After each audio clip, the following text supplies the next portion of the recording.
Hello and welcome back to Stop and Go F1 for this, our preview of the Bahrain Grand Prix. My goodness, it's been a long time since we've done a preview video. I almost forgot how to do it, but if this is your first ever preview video here for the channel, I'll run through what we're going to do. Firstly, we're going to have a look at some of the biggest news headlines of the week.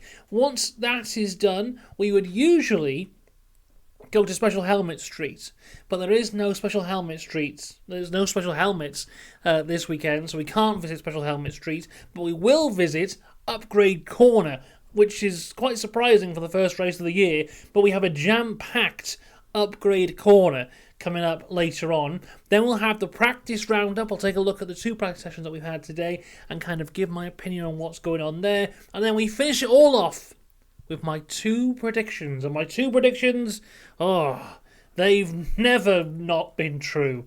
So there's a huge thing to grab you to watch until the end. So, let's talk about the news.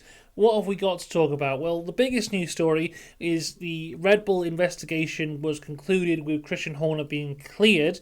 There is a video on that came out yesterday when that news first initially came out. So if you want to see my initial opinions on that, that's in that video there today. There's a brand new rumour going around today though, and we have to, with this I feel, let's not jump to conclusions. That was kind of the main point of yesterday's video, but there's a new rumour going around that all the team principals, as well as Stefano Domenicali and some journalists, have been sent a folder full of the evidence from the investigation by an anonymous source.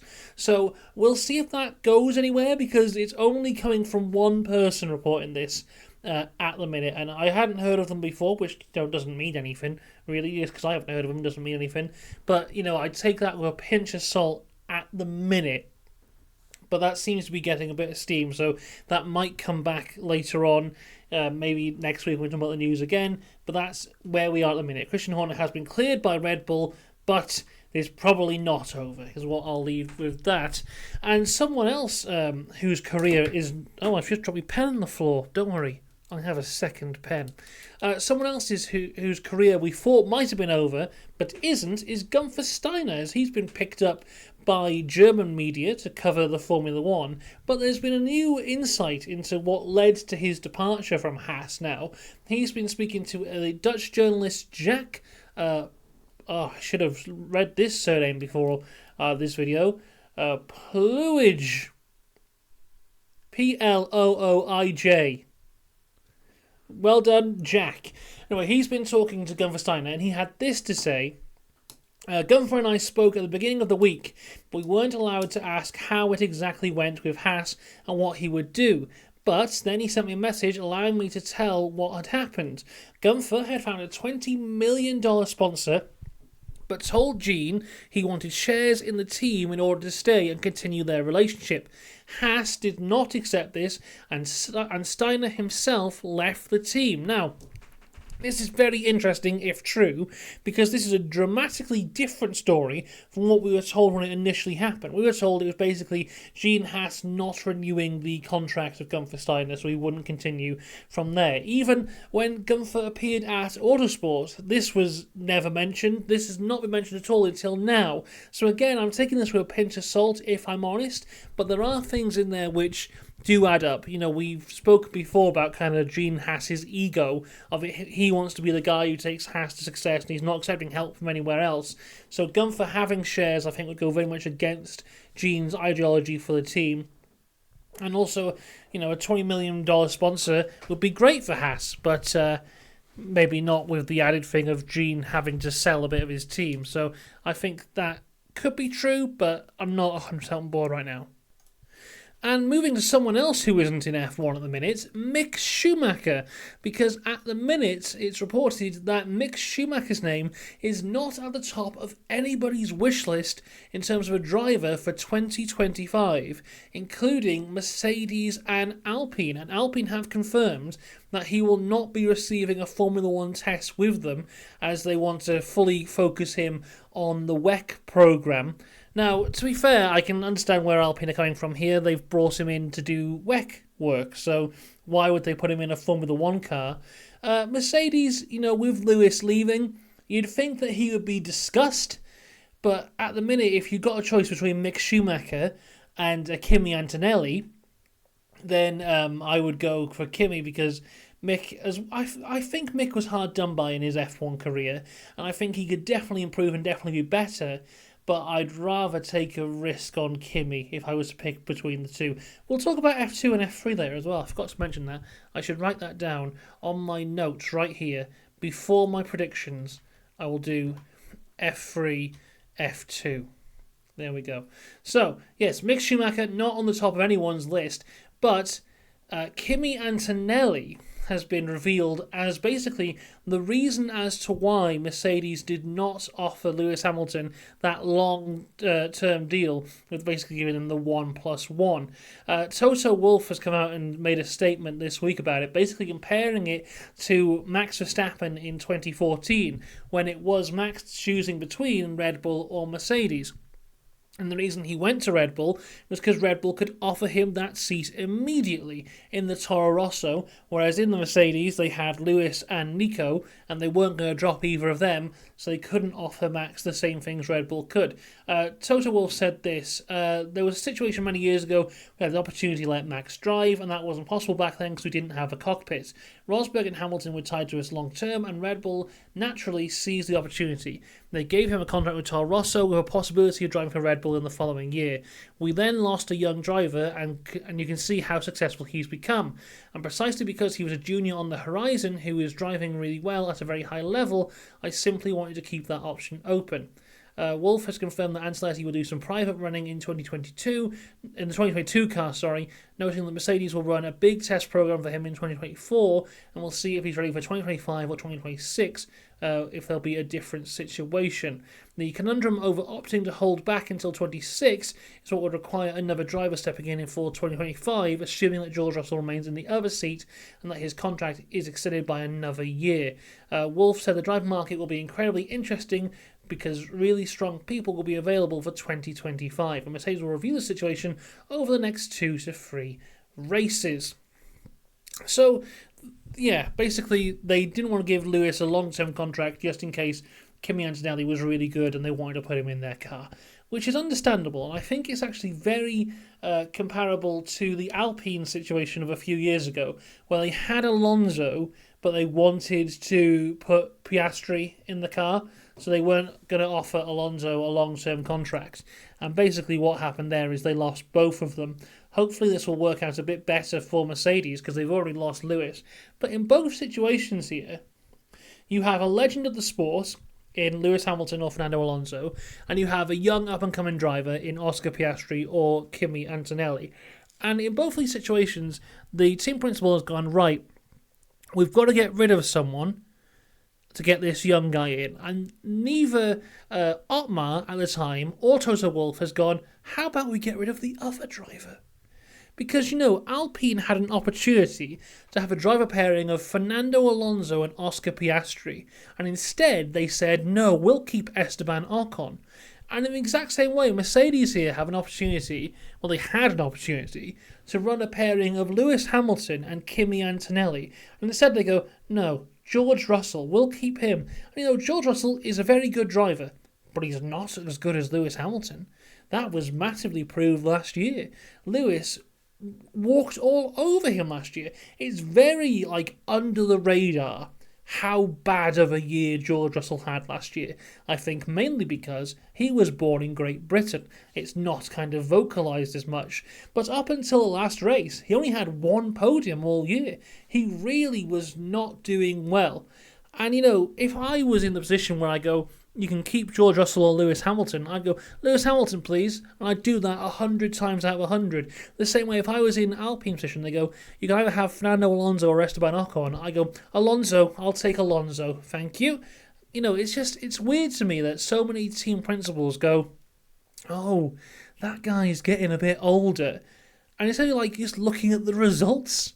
Because Lewis is still delivering. Lewis had a chance to be second in the championship last year against Sergio Perez in that dominant Red Bull.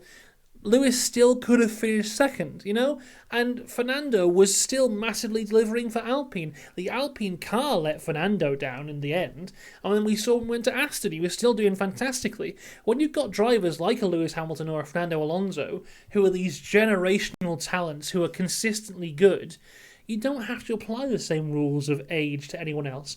And even if they are getting a bit older, you then have your young up-and-coming guy sharing a team with this legend who can probably teach them a hell of a lot better than a George Russell or an Esteban Ocon could.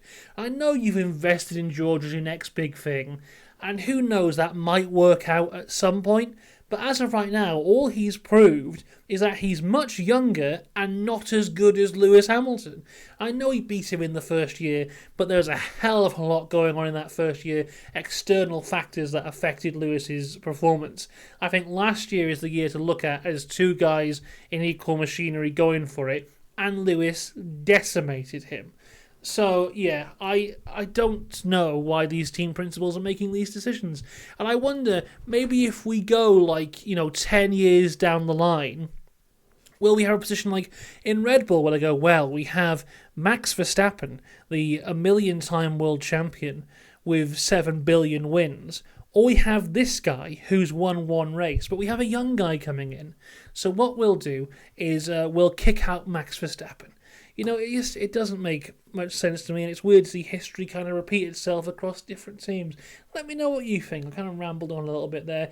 Finally, we've got a bit of news on F1 Academy as the final full-time entrance has been revealed as Nira Marti, the Spanish driver, will sign with Tommy Hilfiger, and they'll be the Tommy Hilfiger sponsored driver in a Tommy Hilfiger liveried car whilst competing for Campos. She's also competed in W Series as well as F1 Academy last year. She had one win and finished 4th in the championship.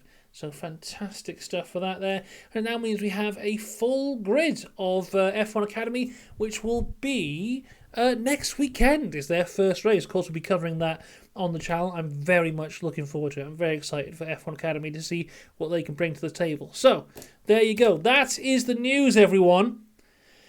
It's time for Upgrade Corner, the first Upgrade Corner of the year. And as I said, it's a huge one. So this is all the upgrades that they've brought over the past week between testing and the first race. So I don't know if it will be a lot of data from testing that will go into these upgrades, because upgrades take a long time to build and a long time to get right. So I doubt it'll be anything from what they've learnt last week. It'll probably be from what they learnt from their simulations in the weeks leading up to testing.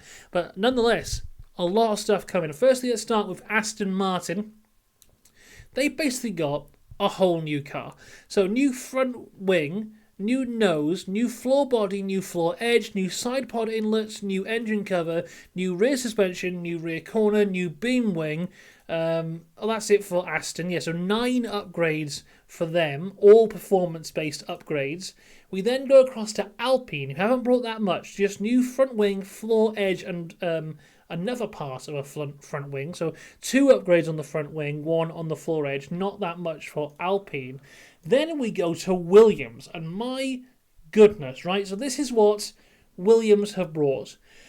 New front wing, a new nose, a new front suspension, another part of a new front suspension, a new floor body, a new floor fence, new floor edge, new side pod inlet, new diffuser, new engine cover, new beam wing, new rear suspension, and a new rear corner. 14 upgrades on the Williams, all of which are performance apart from 2 are circuit-specific upgrades. The rest are all general performance upgrades on the Williams. So the Williams is a massively different car from what we would have seen in testing. And to be fair, we didn't see too much of it in terms of onboards in the free practice sessions.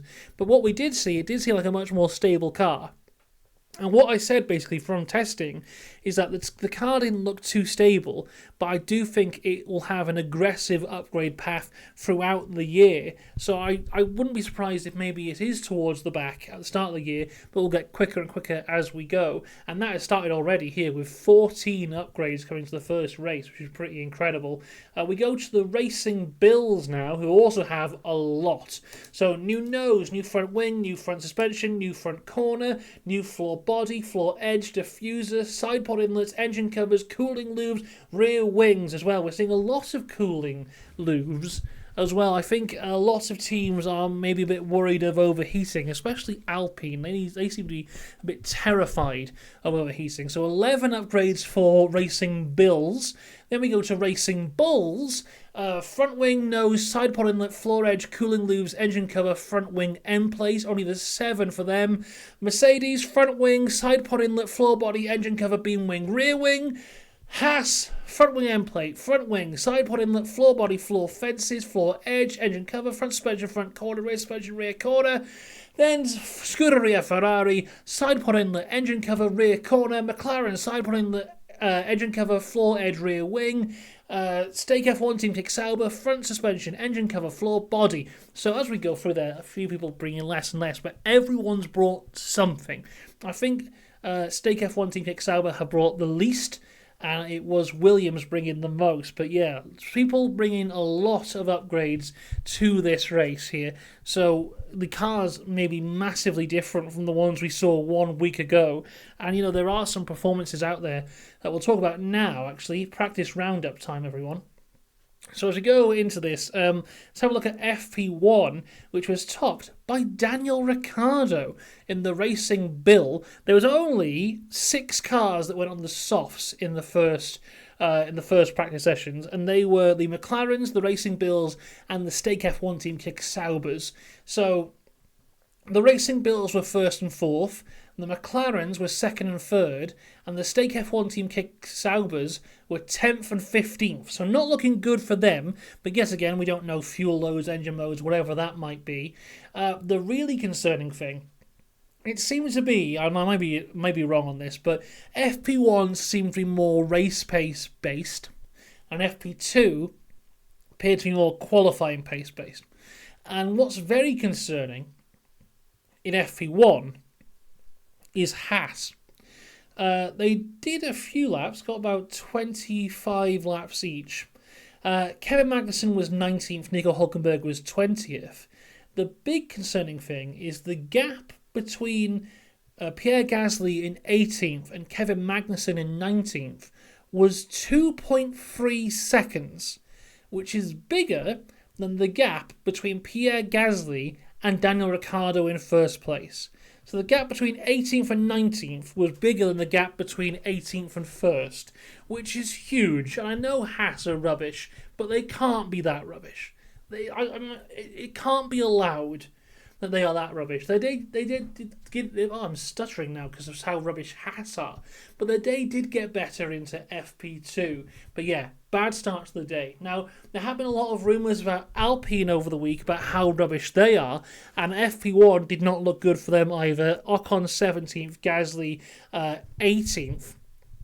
The real winners of FP1, if you can win FP1, were the Racing Bills, who were basically on the same pace as McLaren. Now, of course, engine modes and fuel loads, all that kind of stuff. Also, Fernando Alonso looking good. He was the fastest of anyone on medium tyres. We'll go into FP2 now. And this was good if you were a Mercedes fan. You had Lewis Hamilton topping the session with George Russell in P2. A lot of people on the soft tyres here. Big loser was Lando Norris. He finished 20th. Apparently made a big mistake on his qualifying practice lap. Then just didn't do another one and went into more long-run based scheduling, let's say scheduling. So he finished dead last there, but the McLaren did have pace because Oscar Piastri was 5th. Good news for Haas was that Hülkenberg finished 7th, 0.033 off the back of Max Verstappen in 6th. Where was the other Haas though? Kevin Magnussen 14th. So yet again, it may seem like Haas might have the qualifying pace, but the race pace is massively off. They have said that they think they fixed their tyre degradation problem a bit. They haven't fully fixed it, but they're closer than they used to be, allegedly. So we'll see how that goes for them there. But yeah, very interesting. Lots of people getting very excited off of the results of FP2. I'll just run through the top 10. So you've got Lewis and George 1 and 2. Alonso was 3rd, Sainz 4th, Piastri 5th, Verstappen 6th, Hulkenberg 7th, 8th for Stroll, Leclerc 9th, and Perez 10th. Now, of course, we can't read too much into this, but that is a very tidy grid there. And 7/10 of a second separate the top 10. And it's just under half a second between 6th and 1st. So some really interesting stuff there. Max Verstappen complaining a lot throughout the day, but that seems to be Max Verstappen's thing. He loves a bit of a moan about his downshifts in practice sessions, and he comes out and just wins the whole thing. So as I sit here right now, I'm not going to say that, Red Bull have fallen off or anything. I still think Red Bull are the fastest. I still think Max Verstappen is the fastest. And I still have him to win the title by quite some margin. But who knows? We may have a bit of competition here and there. With that, let's get into the predictions. I make 2 predictions for every race, and they've never come wrong. So, prediction number 1, Lewis Hamilton podium. He likes this track. He's good round here, and it seems like in the practice sessions, he's got a good bit of pace. So I predict him to be on the podium. My second prediction is that both Yuki Tsunoda and Daniel Ricciardo will score points. So there you go. There's something interesting for you. Points for both of the racing bills. That's it. That's the end of the preview. We've got loads of coverage coming up over the entire weekend. So tomorrow I'll have the reactions of qualifying. And on Saturday, because the race is on Saturday, we'll have videos on F3, F2 and F1. So all of that to come. Should be loads of fun. Make sure to subscribe for all of it. Tell me what you think is going to happen this weekend. What are your predictions? Who will win? Give me a podium if you want. That could be fun. Until next time, though, I'll see you tomorrow. Until then, have a good one. Goodbye.